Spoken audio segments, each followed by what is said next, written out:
I wanted to ask you kind of what the where do you feel like most nonprofits struggle, or what's the hardest part about keeping this thing going? That's a great question. So, in terms of behaviors, goal setting, right? Short term, long term, daily goals. Not only do we need to abide by that, like I'll say organizationally, but, as I mentioned before, there are parallels between what it is that we teach our clients to keep them on track and put them on the path to healing. But then, we also have to abide by that ourselves, organizationally, and me personally. So we'll talk about self-efficacy as an example. And self-efficacy, I'll say clinically, is number one, the belief that you can in fact be effective, right? So it's more of like a system of beliefs. But part and parcel with that is the ability to be effective, such that you can actually convince yourself and believe that you are effective. And so much of that is goal setting. And that is one of the blocks of instruction that we'll teach at the tail end. We like to say, like in terms of like a life campaign plan, it's like we like to say, and I'm quoting, I think, Michael Hyatt. He says, people spend more time planning a vacation than they do planning their lives. You say that and people go, whoa, I've never thought of it like that. So we'll break out how to do that, how to plan, how to, both daily, monthly. We've done goal setting, seminars with Sandler, vision boards, all the stuff that you guys do. It's fantastic. And some of it, and I think probably a lot of people out there will go, yeah, no, I get it. There's no epiphanies there. But do you do it? Do you set the time aside? That is the critical aspect, is carving that time out. Yeah, the hardest part about the behavior is actually doing it, right? There's a lot there. And I appreciate what you said, because I think it does line up a lot with Sandler, that we talk about all the time as being a product of our product and practicing what we preach.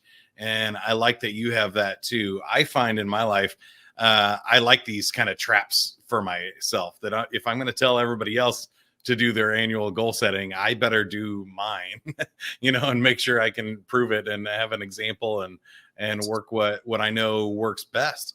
And I think that's what a lot of the behavior triangle is for me, is doing things that I think I know are sustainable. I know it's best practice, and I know it's going to get my peak performance and peak output. And I'm sure you saw that, and your clients see that a lot in the military too, is we know people don't perform at their best when they're stressed and tired and worn out. And we either need to put safeguards in there, or we need to make sure they don't get stressed and worn out and tired to do that. And keeping yourself together a lot of times is the first step to helping other people. And I think nonprofits need to hear that a lot. We like to say, self-care is not selfish. So everyone's familiar with Stephen Covey, right? The seven principles of highly effective people. And he talks about sharpening the saw, right? Mm-hmm. And I'll say we're a big proponent of that. And we have a client base, a people group, veterans and first responders, for whom taking care of themselves, I'll say first is anathema to the way it is that they do business. But we like to say that if you're not showing up as your best self, if you're not taking care of yourself, you're really not doing anybody any good. So self-care is not selfish. You've got to set that time aside, and not in some overindulgent, hedonistic, way where I'm just going to go to the spa all day. No, certainly not. But, the other, I'll say metaphor that you use, a militarism, is in the military, you've got what they call PMCS, preventative maintenance checks and services. So your weapon systems, your vehicles, whatever they might be, you daily have to do your preventative maintenance checks and services to make sure that equipment is serviceable and it's going to be able to perform its mission optimally. And if you're not doing that for yourself, then you're failing. You're not showing up as your best self, and you're not doing anyone any good. So yeah, absolutely. I would say, it's absolutely essential to make sure that, any organization, nonprofits or otherwise, do the same. And I love what you said about it's not going to the spa all day too. I think sometimes people miss that in your military training, testing your limits and expanding your comfort zones is an important part of living your best life. So it's not all about being comfortable and taking care of yourself a way that you're treating, but high intensity training, weightlifting and running is best for your health.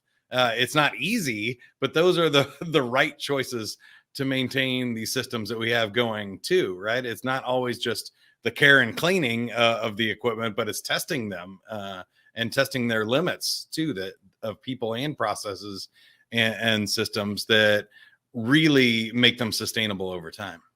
No, absolutely. One of the things that we'll talk about is Maslow's hierarchy of needs, and I think most people are familiar with the base needs. Food, water, shelter, et cetera, et cetera. But then there's self-actualization. That's at the pinnacle, right? And a lot of people are like, "What? What's that?" And one of his sayings is, "What one can be, one must be." Right. And the other thing is, you can either step forward into growth or back into safety.